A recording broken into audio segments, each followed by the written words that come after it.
Hello my dear viewers, మీ అందరికీ నా హృదయపూర్వక వందనాలు తెలియజేస్తూ, ఈరోజు వీడియోకి మిమ్మల్ని అందరిని కూడా ఆహ్వానిస్తూ ఉన్నాను. మనం గత 5 వీడియోల నుంచి మనం కరెక్షన్ ఆఫ్ ఎర్రర్స్ అంటే తప్పులు ఎక్కడుంటాయి, ఆ తప్పులను మనం పట్టుకొని వాటిని సరిదిద్ది కరెక్ట్‌గా ఆన్సర్స్ ఎలా రాయాలి అనేటటువంటిది మనం చెప్పుకుంటూ వస్తున్నాం. ఇవి చాలా ఇంపార్టెంట్ అని చెప్పుకున్నాం. ఎగ్జామ్స్‌కి వెళ్ళేటటువంటి వాళ్ళకి ఈ కరెక్షన్ ఆఫ్ సెంటెన్సెస్ అనేటటువంటి క్వశ్చన్ లేకుండా ఎగ్జామ్ పేపర్ ఉండదు. ఫర్ ఎనీ ఎగ్జామినేషన్, కాంపిటేటివ్ గానీ ఏదైనా సరే. సో, అందులో భాగంగా 6వ వెబ్‌సైట్ కింద ఈరోజు నేను కొన్ని సెంటెన్సెస్ తీసుకోవటం జరిగింది. Lesson 6 correction of errors. ఫస్ట్‌ది I saw an one eyed beggar. మొట్టమొదటిది ఏంటంటే, నేను ఒక వన్ ఐడ్ అంటే ఒకే కన్ను ఉంది, పాపం ఇంకో కన్ను లేదు. అలాంటి బెగ్గర్‌ని చూశాను నేను. ఏదో హెల్ప్ చేయాలనిపించిందో. సో, మరి ఇందులో తప్పేముందయ్యా అంటే, ఐ సా సహజంగా యాడ్జెక్టివ్ వచ్చినప్పుడు మనం ఆర్టికల్ పెడతాం. ఏ గాని, యాన్ గాని. ఇక్కడ ఓతో స్టార్ట్ అయింది గనుక యాన్ కరెక్టే. ఏఈఐఓయు అనేటటువంటి అక్షరాలతో యాడ్జెక్టివ్ గాని స్టార్ట్ అయితే వాటికి యాన్ పెట్టుకోవాలి. బిసిడిఎఫ్జిహెచ్ ఇలాంటి కాన్సోనెంట్స్తో స్టార్ట్ అయితే ఏ పెట్టుకోవాలని చెప్పుకున్నాం. ఈ రూల్ ప్రకారం ఇది కరెక్టే.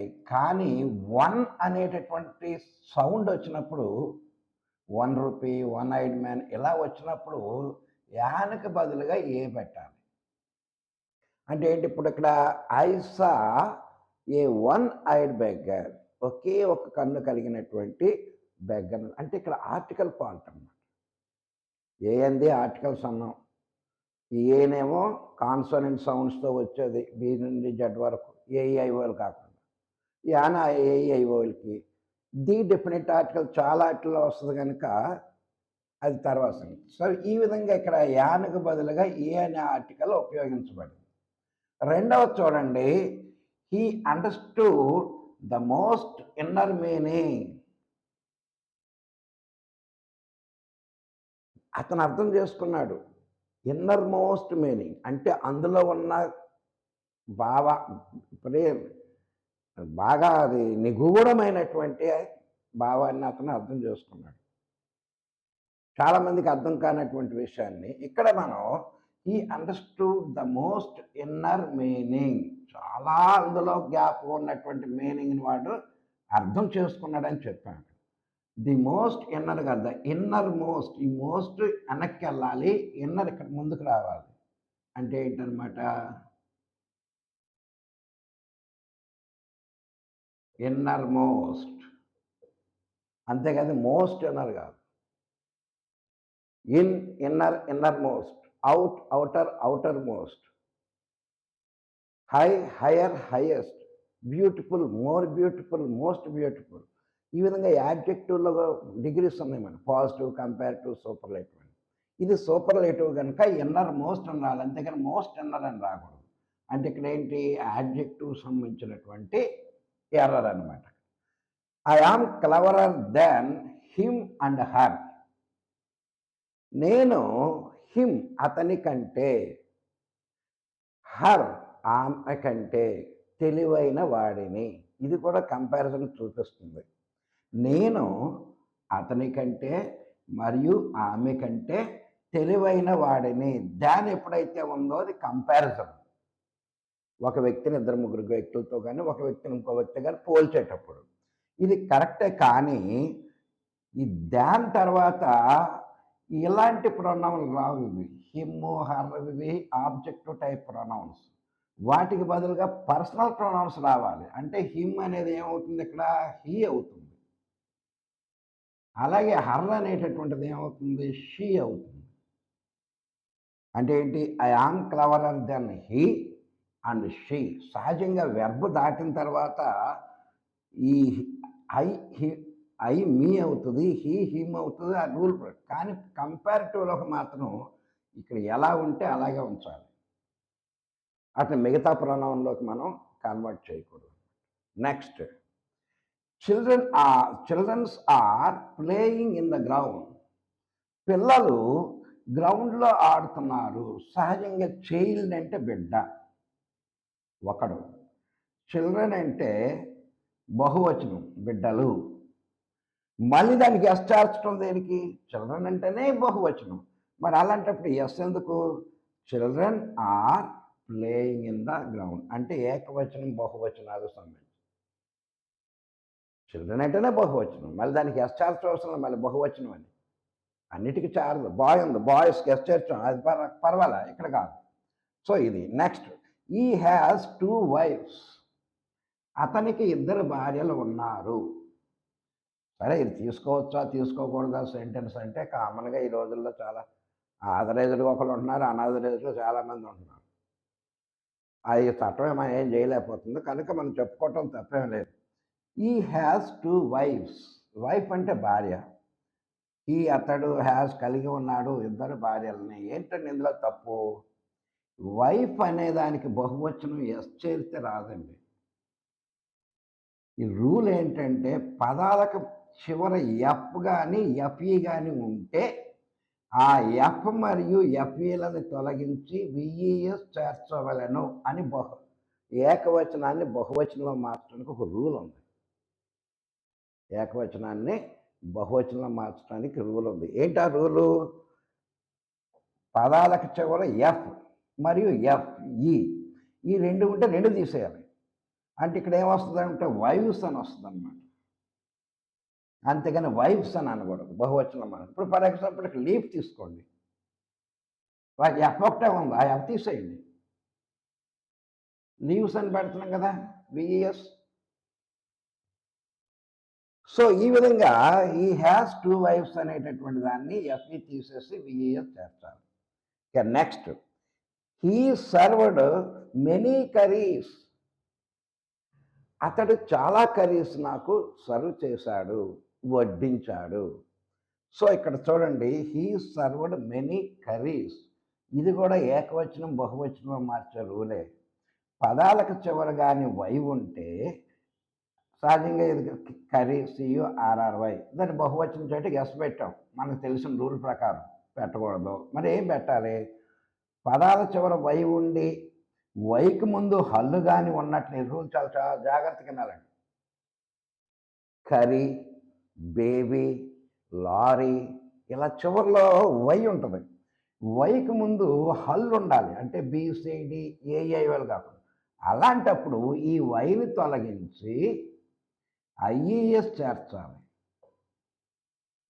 ఇక్కడేమో ఎఫ్ కానీ ఎఫ్ఈ కానీ ఉంటే ఎఫ్ కానీ మరి ఎఫ్ఈని తొలగించేసి విఈఎస్ చేస్తామన్నాం. ఇక్కడ పదాలకు చివర వై ఉండి వైకి ముందు హల్లు కానీ ఉంటే ఆ వైని తొలగించి IES చేర్చాలి. ఇప్పుడు కర్రీస్ అవుతుంది. అంటే ఏకవచనాన్ని బహువచనంలో మార్చటాక ఆ రూల్స్ తెలియకపోతే చేయదు. ఆల్రెడీ నేను చెప్పాను, 10 వస్తాయి. Next, the pot is made with clay. కుండ, ఆ కుండ మట్టితో చేయబడినది తెలుగు అర్థం. మనం ఇంగ్లీష్లో ఏం రాస్తాము? The pot is made with, మట్టితో. విత్ అంటే తోయే కదా, కానీ ఇక్కడ విత్ పెట్టకుండా ఆఫ్ పెట్టాలి. తయారు చేయబడిన వస్తువులన్నిటికి కూడా the pot is made of clay, the bucket is made of iron. Made with iron అనకూడదు, మేడ్ ఆఫ్ ఐరన్ అన్నారు. సో ఈ విధంగా మనం వన్ ఐడ్ అంటే ఇక్కడ ఏ పెట్టుకున్నాం యానికి బదులుగా, ఇక్కడేమో మోస్ట్ ఇన్నర్ అని ఇచ్చాము, ఇన్నర్ మోస్ట్ అని పెట్టుకున్నాము. ఇలా దాన్ వచ్చినప్పుడు, పోలిక వచ్చినప్పుడు హీర్ ఉండాలి, షీ ఉండాలి, అంతేగాని హిమ్ కానీ అజ కానీ మీ కానీ ఇలాంటివి ఉండవు. చిల్డ్రన్ అనేది ఆల్రెడీ బహువచనం, మళ్ళీ దానికి ఎస్టార్స్ అవసరం. ఈ హ్యాస్ 2 వైఫ్స్ అనేది బహువచనం మార్చడానికి వైఫ్ని. నైఫ్ అని ఉంది, కత్తి, KNIFE.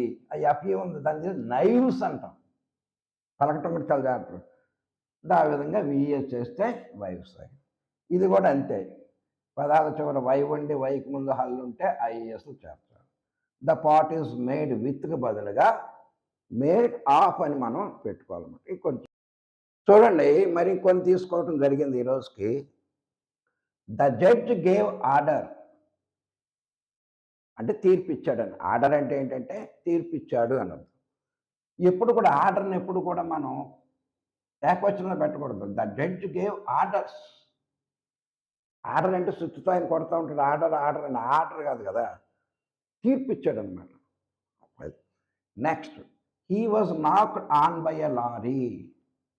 అతడు లారీ చేత గుద్దబడ్డాడు. కింద పడవేయబడ్డాడు.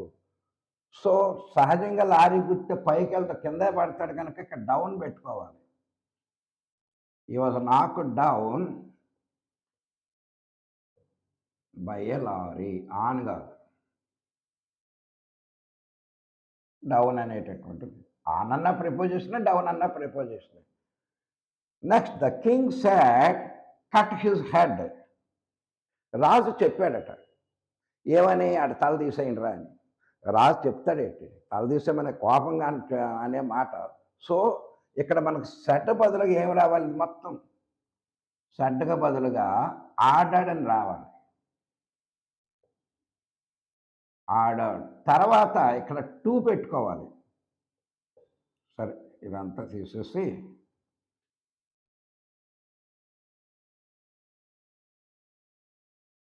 The king ordered to cut his head.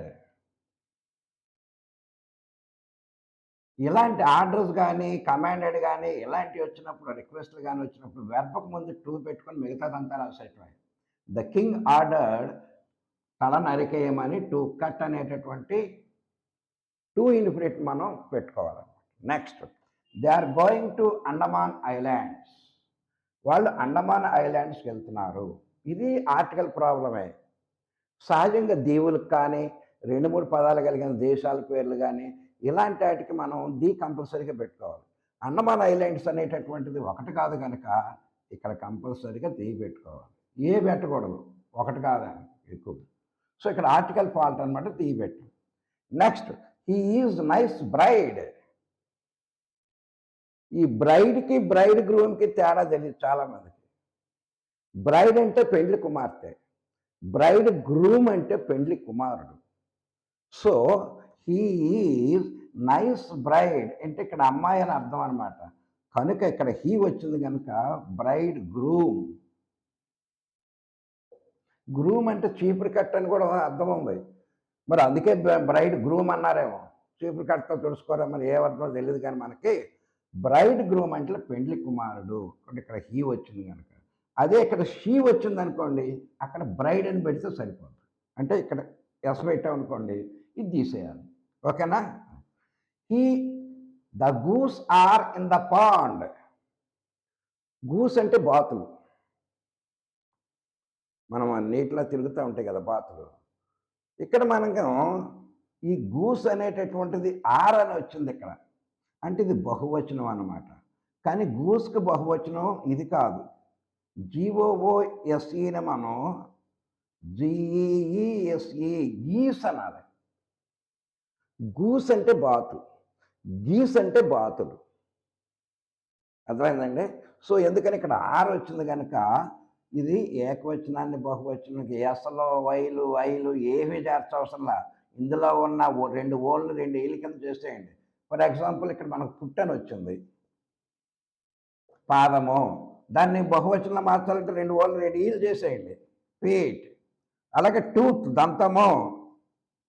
దాన్ని 2 ఈలు చేసేయండి. టీత్. ఆ విధంగా గూస్ GOOSE గూస్ అంటే బాతు. 2 ఈలు చేసేయండి. గీస్ బాతులు.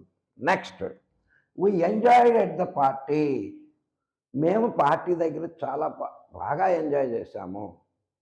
ఎవడో ఎంజాయ్ చేయాలి, మీకు మీరుగా ఎంజాయ్ చేసుకున్నారు. సో, ఇక్కడ ఏం రావాలంటే we enjoyed ourselves at the party. మాకు మేముగా పార్టీలో ఎంజాయ్ చేశాము. హ్యాపీగా అన్నీ చేశాము. సో, ఈ విధంగా అనేక రకాలైనటువంటి తప్పులు రకరకాలవి చూసాం మనం. So, my dear viewers, I got some technical problem. అందుకనే ఈ వీడియోని చాలా షార్ట్ చేస్తున్నాను. Not more than 15 minutes. సహజంగా 20 దాటుతుంది. అయినా కానీ టోటల్‌గా మనం కవర్ చేసాం. ఈ రోజుకి ఎన్ని చేయాలో అన్నీ చేసాము. సో, 6 అయినాయి ఇప్పటికి ఇంకొక 4 చెప్తే వీటిని ఇంకా ముఖ్యమైనవి ఉన్నాయి కనుక వాటిని కూడా మనం కంప్లీట్ చేద్దాం. ఓకేనా my dear viewers? That is it for today. If you like my channel, please like, subscribe and share to your friends. Okay? Thank you.